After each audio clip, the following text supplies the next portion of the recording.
구체적인 다양한 문제점들을 잘 지적을 해주신 것 같아요. 아까 얘기할 때는 되게 저희 낙관적이었는데 또 현실의 구체적인 얘기 들어보니까 이게 쉽지 않은 문제구나라는 걸 다시 느끼게 됩니다.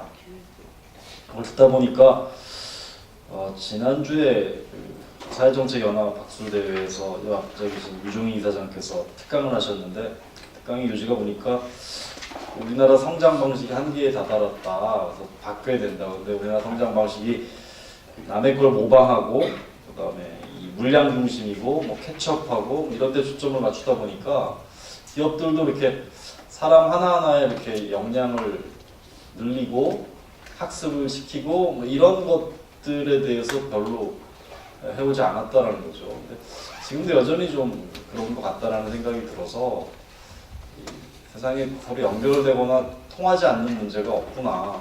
그렇다고 이거 해결책을 어디에서부터 찾아야 하는지는 참 어려운 이슈구나라는 것을 다시 한번 느끼게 됩니다. 뭐 여러 가지 생각할 것도 많고 우리가 좀 고민해야 될 문제도 많습니다만 시간은 다 됐습니다. 그래서 여기서 제2주제 발표를 마치고 바로 저희가 한 15분 정도 시간이 있는 것 같아요. 55분 정도까지 마무리를 해줘야 되는데 곧바로 종합토론 및 질의응답, 아까 노인장기요양보험, 그 다음에 이번 2주제 중장실업대책 관련해서 지금 플로어에 많은 분들이 앉아 계신데 관련해서 코멘트나 질문을 해주시면 발표자나 토론자 오신 분들께서 성심껏 답변하고 상호 토론할 수 있는 시간을 갖도록 하겠습니다. 1주제 세션 참여하셨던 발표자나 토론자 분 선생님들 중에서 아직 자리를 지키고 계신 분은 앞으로 좀 나와주셨으면 감사하겠습니다. 계십니까? 예, 좀 나와주시죠. 예, 우리 선덕 박사님 발표자님이랑 서동민 교수님 감사합니다. 다른 분들은 다 가셨는데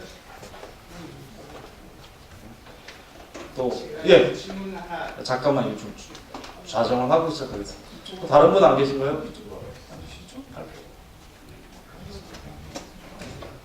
이 발표자 이 펜말은 닫고 바꾸시거나.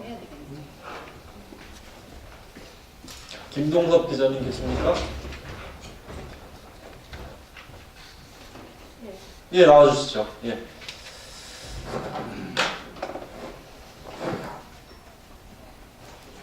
예, 우선 이야기를 플로어로 넘기겠습니다. 제일 먼저 질문, 마이크가 준비되어 있으면 좀 말씀하시는 게 제가 큰 목소리로 하겠습니다. 네네.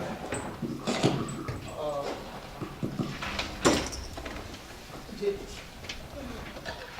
중고령자 일자리 문제에 관해서 정말 좋은 말씀들 해주셨는데 제가 오래전부터 생각해왔던 부분이고 또 여러 선생님들 말씀이 한결같이 다 중고령자가 적절한 뭐 일의 방식이나 교육 직업 훈련, 교육 훈련의 방식이나 중고령자 특성에 잘 맞게 해주고 동기부여만 제대로 되면 참 중심 세력으로서 이렇게 자아실현도 하고 사회 기여도 하고 돈도 벌고 할 수 있는데 그것이 부족하다 이렇게 얘기를 하잖아요. 제가 경제학자로서 오래전부터 생각했던 것은 정말로 그렇다면 시장에서 말입니다. 누군가가 중고령자들이 지금 제대로 대우를 못 받기 때문에 이분들을 잘 능력을 발휘할 수 있는 여건을 만들고 또 능력이 부족한 부분은 그분들한테 적합한 방식으로 교육하고 해서 생산성 대비 저렴하게 활용하면서 성공하는 사업을 할 수 있는 것이 아닌가. 그리고 저는 정말 그런 것을 해보고 싶다는, 제 능력이 안 돼서 못하고 있습니다만은 아까 우리 한국원 선생님 그 말씀하셨나? 이런 성공 모델이 필요하다고 그랬는데 그렇게들 연구를 하셨으면 비즈니스 모델을 만들었으면 좋겠어요. 그렇게 해서 진짜로 제대로 교육하고 이분들 역량을 끄집어내면 충분히 지금 시장 내에서 주는 것보다 훨씬 잘 대우하면서 생산성이 높아서 성공할 수 있잖아요. 그런 모델을 한두 개 만들어내면 그 다음부터는 다른 기업체들이고 뭐가 다 다 피할 거고요. 그것이 돈이 된다고 하면 이것이 정부가 정책으로 뭐 이렇게 공급자 위주로 자꾸 뭐 해가지고 되는 데는 매우 한계가 있는 것 같아요. 그래서 혹시 외국 사례라든가 뭐 무슨 이런 성공한 비즈니스 모델을 만들어내는 방법이 뭐가 있어요? 저는 항상 고민하고 있기 때문에 선생님께 여쭤봅니다. 예. 중고령자가 활용한 성공적인 비즈니스 모델이 우리 사례가 있는지 있다면 좀 간략하게 소개시켜 주시고 없다면 관련된 애로사항이 뭔지에 대해서 우리 이주제 토론자 3분 선생님 중에서 한 분께서 좀 대답을 해주시면 될 것 같아요. 그건 좀 이따 좀 생각을 좀 해보시고요. 예, 다시 플로어에서 질문을 받도록 하겠습니다. 두 분 우리 1주제, 2주제를 좀 같이 말씀해 주셨으면 좋겠는데요. 앞에 남성분은 1주제 말씀이니까 2주제 말씀이십니까? 어느 쪽 말씀하실 텐가요? 예.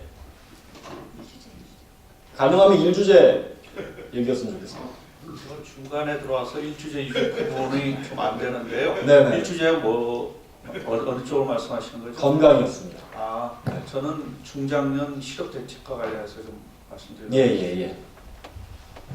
말씀하시죠. 말씀드려도 되겠습니다. 예. 일단은 아까 그 고령자의 정의가 50대 이상이라는 말에 제가 상당히 충격을 받았습니다. 현실적으로 저도 50대인데 지금 뭐 소위 말하는 100세가 멀지 않은 시기를 사는 사람들이 이제 반을 살았다고 해서 고령자라는 어떤 그런 명칭 속에 함몰돼 가지고 어떤 뭐 속된 말로 도매금으로 이렇게 고령자다 이렇게 된다는 것은 상당히 우리가 좀 표현에 있어서 좀 다른 표현을 좀 발견했으면 좋겠고요. 그다음에 제가 드리고 싶은 이런 얘기입니다. 저도 직장인이고 지금 정년이 얼마 안 남았습니다. 근데 어떤 우리 사회의 어떤 그 뭡니까 은퇴 그러니까는 퇴직 연령의 제한에 대해서 좀 다시 한번 생각을 해볼 필요가 있지 않나 싶습니다. 물론 작년부터 공기업 같은 데는 58세에서 60으로 넣었는데 올해부터는 이제 또 민간 기업까지 다 300 이하라도 다 물론 늘긴 늘었지만은 그 올 초에 저하고 어릴 때 그 학교를 같이 다녔던 친구가 미국에서 왔습니다. 그 친구는 미국 연방정부 공무원이에요. 근데 그 얘기를 나누다가 저는 정년이 이제 얼마 안 남았다 그랬더니 그게 무슨 말이냐? 무슨 이해를 못 하더라고. 뭔데? 그랬죠. 아니 나이가 이제 이렇게 됐으니까 그러니까 뭐 자기가 원하는 거 상관없이 일을 그만둬야 된다 그랬더니 그랬냐 보면서 도리어 의아하게 생각하면 그게 법적으로 위법 아니냐 그러더라고요. 그래서 무슨 합법적인 그나마 그것도 퇴직 연령까지 일할 수 있다는 건 정말 축복이다 한국에서는 그랬더니 미국 같으면 그건 정말 큰일 날 일이래요. 나이가 많다는 이유로 자기가 일을 계속 하고 싶은데 자기가 어떤 거기서 잘못한 게 없는데 강제로 떠밀려 나가야 된다라는 것은 이거는 정말 슈프림 코트에 올라가서 크게 문제가 될 그런 일이라는 거죠. 근데 미국 얘기를 하는 이유가 우리하고는 현실적으로 맞지는 않지만 그 개념이 우리도 좀 한번 되돌아봐야 되지 않나 싶어서 이런 게 한번 좀 예, 감사합니다. 지금 선생님 말씀은 뭐 질문은 아닌 것 같고요. 의견을 좀 이렇게 주신 거로 정리하겠습니다. 우리 첫 번째 주제 관련해서 좀 토론거리를 꺼내시고 싶은 선생님 계시면 좀 손 좀 들어주십시오. 첫 번째, 예, 저 빨간색 옷 입으신 첫 번째 주제입니다. 네. 예, 수고하신데요. 이게 홍보가 많이 안 돼가지고 아까운 이게 행사 한번 하려면은 강사료도 많이 들어가고 이거 책 만드는데도 인쇄비도 많이 들어가고 하는데 사람들이 너무 적어서 홍보가 부족했다고 생각을 합니다.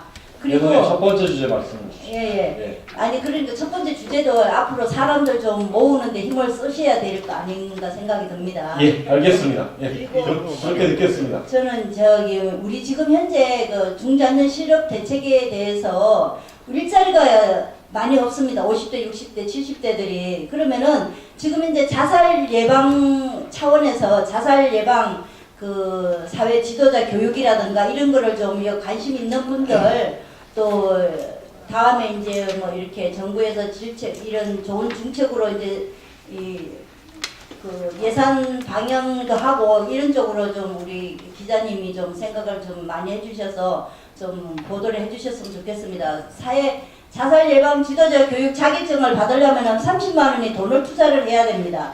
근데 이거를 전 국민을 자살 예방 교육 운동가로 만들어서 아까운 생명 죽지 않고 살게끔 좀 했으면 우리 모두 공감하는 입장에서 말씀드리고요. 또 두 번째로는 지금 이제 노숙자들이 바깥에 지금 많이 있습니다. 그러면 그분들은 인생을 살기를 포기를 한 사람들입니다. 그리고 보니까 정신지체 장애인들이에요, 보니까요. 그래서 제가 참 계속 좀 112 신고도 하고 구청에도 신고하고 이래가지고 제자리 걸음이에요. 그래서 동물 테마원은 뭐 있다 그러는데 인간도 우리 인간의 존엄성과 우리 가장 가까운 친구 형제 자매들인데 기중한 그분들의 하나의 정신적으로 조금 충격받아가지고 외톨이로 지금 들어가고 있습니다. 그래서 선생님 다시 알겠습니다. 좀 공감을 가져서 좋은 점. 알겠습니다. 지금 끝으로 저는 요양보호사면서 사회복지사입니다. 장영선입니다. 잘 부탁합니다. 알겠습니다. 그 앞서 저 앞에 여점 아까 손 들으셨는데 우리 일주제 관련해서 말씀 부탁드리겠습니다. 제 1주제. 네네네.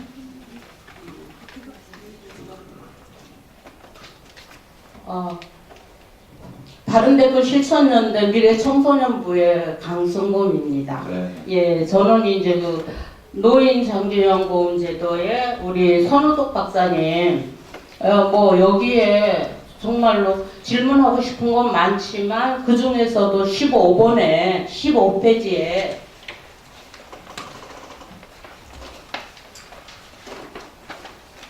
예, 15페이지에 이 지금 주요 성과 문제점에서 여기에 부당 청구, 부당 수급 이런 거에 대해서는 정말로 나라 세금으로 그죠? 해가지고 정말 받을 수 있는 그런 모든 것을 수급자는 못 받고 이거 그 대상 기관에서 이렇게 착취를 하는 거 이런 거죠.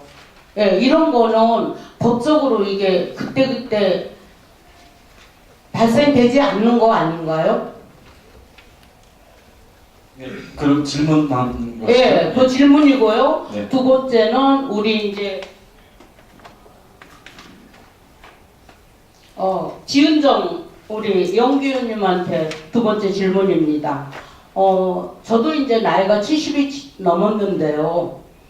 솔직한 얘기로 그 나라에서 우리 노인 인력 개발원에서 나오셨기 때문에 말씀을 드리는데 저도 이제 체거 학부를 나왔고 자격은 다 갖추었어요. 그러는데 나이로 인해서 지역센터에 이렇게 교육 교사로 파견도 했었어요. 그런데 2015년부터는 기초노동임금을 받지 않기 때문에 그것도 안 줍니다. 예. 그리고 20만 원 노인들 준 것도 그 13년이 됐답니다. 근데 그것도 한 3년 전부터 30만 원 올려준다고 그것도 안 했고 하는데 솔직하게도 저는 그래요. 그 지역센터 아이들을 보면은 정말로 지금 그 아이들을 잡아줘야 되거든요. 근데 교사로 파견이 됐는데 기초노동임금 안 받는다고 그것도 안 줘요. 그럼 기초노동임금 받는 분은 기초노동임금 받고 그거 받고 이중으로 지출이 돼요. 그럼 우리 같은 경우에는 집이 있다고 해서 노인 둘이서 살 수 없잖아요. 그렇다고 해서 자녀들한테 의지하는 건 안 되고 우리가 자생력 있게 살아야 된단 말이에요. 지금 70이 넘었지만 20년이 살지 30년 살지 몰라요. 예, 그렇기 때문에 노인 인력 개발원에서 직접적으로 이러한 노인들의 고충을 전달해 주셔야 돼요. 그래 한 가지 더 말씀요. 보건복지부에서 선생님. 잠깐요. 아니, 시간이 다 됐습니다. 보건복지부에서 그만하십시오. 좀 앉아주십시오. 우리가 베이비 부머 세대 일과 건강에 대해서 이야기를 나누는 건데요. 사회자가 보기에 우리 모두가 저도 아까 저도 보니까 노년층이라고 얘기하더라고요. 저 지금 5학년 3반인데 플로어에서의 토론과 관련된 발표에 대한 우리 스스로의 자세도 좀 갖춰야지 우리가 코어워크이 되고 메인스트림이 되지. 이런 거는 별로 바람직한 거라고 생각하지 않습니다. 좀 우리 스스로 좀 멋지고 품위 있게 이것도 되게 중요한 것 같다는 생각이 듭니다. 플로어에서의 질문은 여기서 좀 마치도록 하겠습니다. 여러 가지 질문들이 있는데 지금 여기에 토론자 선생님과 발표자 선생님들께 시간을 정말 한 1분 정도밖에 못 드릴 것 같습니다. 대단히 송구하다라는 말씀 드리고요. 저 김병선 선생님부터 마치는 건 그렇습니다. 예, 답을 드릴 겁니다. 예. 간략하게 미처 하신 말씀 있으면 간략하게 좀 말씀을 좀 해주시고 플로에서 나온 질문에 대한 답은 우리 선덕 박사님과 한국어 선생님, 지은정 박사님 이렇게 하실 것 같습니다. 네. 나머지 질문이 예. 근데 저기 아까 여기도 이런 노년층 장교형뿐만 아니라 이런 쪽도 정말 사실은 이 언론에서도 그쪽에 대한 관련 기사가 많아야 되는데 저는 이런 생각이 들어요. 왜 안 나오냐면 나이 든 기자들이 별로 없거든요. 우리 사회에 지금 50대 이상으로서 저는 운이 좋게 지금 저는 이제 저도 60 가까이 왔는데 그런데 저는 이렇게 오랫동안 기사 쓰는 경우는 후대에 저 같은 예외적인 케이스입니다. 그래서 55세 이상으로 현장화 기사 쓰는 사람이 없는데 그 사람들이 기사를 쓰게 되면요 정말 노년물이 많이 있을 텐데 지금은 우리 한국 사회는 거의 신문 독자도 노인인데도 불구하고 노인 기사가 없습니다. 여러분들이 압력 단체가 돼서 계속 그런 기사를 많이 쓰라고 압력을 주세요. 예, 한국어 선생님. 아까 비즈니스 모델 말씀. 예, 이사장님이 아까 말씀하신 거는 저도 전적으로 동감합니다. 그런데 현실적으로 여러 가지 제한 요인이 많다 보니까 끊임없이 개선을 하고 개선하고 그런 과정이 있지 않나 이렇게 생각을 하거든요. 그러다 보니까는 이 시점에서도 돌이켜 생각해 보면 그래도 짧지만 한 가지의 성공 사례라도 만들어내면 그러한 생각하신 그런 모델로 이렇게 단계적으로 갈 수 있지 않나 저는 개인적으로 그렇게 생각합니다. 예, 감사합니다. 예, 부당 청구 요거에 대해서 잠깐 말씀드릴게요. 아직 이해가 안 되는 것 같은데 부당 청구는 공보공단 직원이 시설에 나가가지고 실사를 합니다. 예를 들어서 이제 그 다음에 몇 년치라든가 몇 달치라든가 이런 걸 쭉 보는데 거기에서 제대로 급여를 청구를 했는지 속여서 청구를 했는지 이런 걸 잡아내는 거예요. 그래서 예를 들어서 요양보호사가 요양보호사의 일을 하지 않고 다른 조리 업무를 했다거나 아니면 다른 업무를 하면은 요양보호사 업무를 한 게 아니잖아요. 근데 요양보호사 업무를 한 걸 해가지고 급여 청구를 합니다. 그러면 그게 부당 청구가 되는 거예요.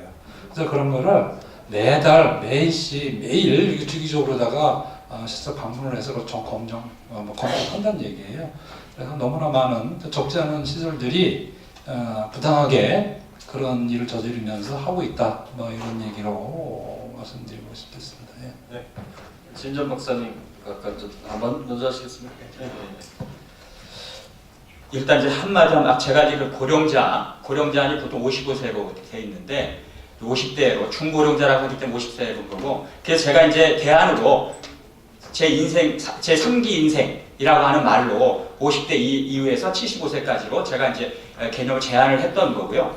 그 다음에 이제 비즈니스 모델 같은 경우는 이제 제 생각은 제가 이제 아까 제 3기 인생 대학을 예를 든 것도 사실 거기에서 다 이 세큐리티 업무를 한다든가 오거나 코디네이터 역할을 하는 사람들이 다 은퇴자들입니다. 그러니까 충분히 저는 가능하다고 보고요. 우리나라에서도 이미 생협이라든가 이런 데 보면 실제적으로 거의 베이비 부머 세대들이 사실은 생협이나 이런 데 리더십으로 굉장히 많이 활동하고 있는 걸로 알고 있습니다. 이게 제가 볼 때는 충분히 이거는 여러 가지 이제 가능하다라고 보고요. 그렇습니다. 질문이 되게 많았는데요.